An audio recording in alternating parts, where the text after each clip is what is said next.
Hi friends, welcome to నాటు వైద్యం. ఈరోజు మనం చాలా మంది కూడా రాత్రిపూట సరిగ్గా నిద్ర పట్టడం లేదని, దీనివల్ల చాలా ఇబ్బందికరంగా ఉదయాన్నే లేవగానే నీరసంగా ఉంటుందని, లేదా తెల్లారి ఉదయం పూట ఎక్కువగా నిద్ర వస్తుంది అని, సో దీనివల్ల చాలా డిస్టర్బ్గా అవుతున్నామని చాలా మంది చెప్తారు. దీనికి కారణం స్ట్రెస్ వల్ల కానివ్వండి, గా వర్క్ స్ట్రెస్ ఉండడం, వర్క్ బర్డెన్ ఉండడం వల్ల కూడా చాలా మందికి ఆలోచనలు ఎక్కువైపోయి నిద్ర రాక ఇబ్బంది పడుతూ ఉంటారు.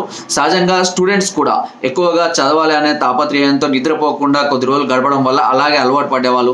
అదేవిధంగా కొంతమంది డే షిఫ్ట్స్, నైట్ షిఫ్ట్స్ ఇలాంటి కొన్ని రకాలైన షిఫ్ట్స్ తోటి కూడా చాలా మంది నిద్రలేమితో బాధపడుతూ ఉన్నారండి. సో ఈ నిద్రలేమితో బాధపడే వారికి నేను ఒక అద్భుతమైనటువంటి చిట్కా చెప్తాను. రాత్రిపూట పడుకునే ముందు జటామాన్సి అని ఆయుర్వేదిక్ షాపులలో ఒక చూర్ణం లభిస్తుంది, జటామాన్సి అని. ఈ జటామాన్సి చూర్ణాన్ని ఒక అర చెంచాడు గోరువెచ్చటి పాలలో కానీ, మీకు ఒకవేళ పాలు తాగడం ఇష్టం లేకపోతే తేనెలో కానీ కలుపుకొని రాత్రిపూట పడుకునే ముందు అన్నం తిన్నాక గంట తర్వాత తీసుకోండి.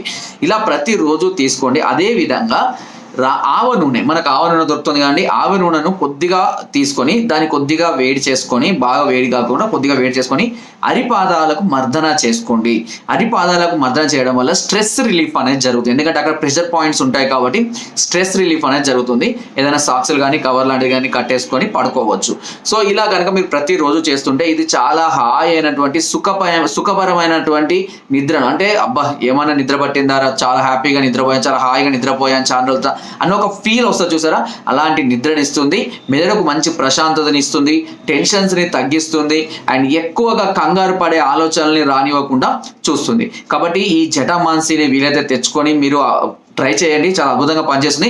అండ్ ఎలాంటి సైడ్ ఎఫెక్ట్స్ ఉండవు, ఏ సమస్యలు ఉండవు. ఇంకా దీని గురించి ఏదైనా ఇన్ఫర్మేషన్ కావాలన్నా కూడా నేను అందిస్తాను. సో పైన నెంబర్కి ఫోన్ ద్వారా కానివ్వండి, వాట్సాప్ ద్వారా కూడా మమ్మల్ని సంప్రదించవచ్చు. ఇంకా ఏదైనా డౌట్స్ ఉన్నా, ఏదైనా సమస్య గురించి మీకు చిట్కాలు కావాలన్నా కింద కామెంట్ ద్వారా తెలియజేయండి. వాటికి సంబంధించినటువంటి చిట్కాలు కూడా నేను అప్లోడ్ చేయడానికి ప్రయత్నం చేస్తాను. Thank you.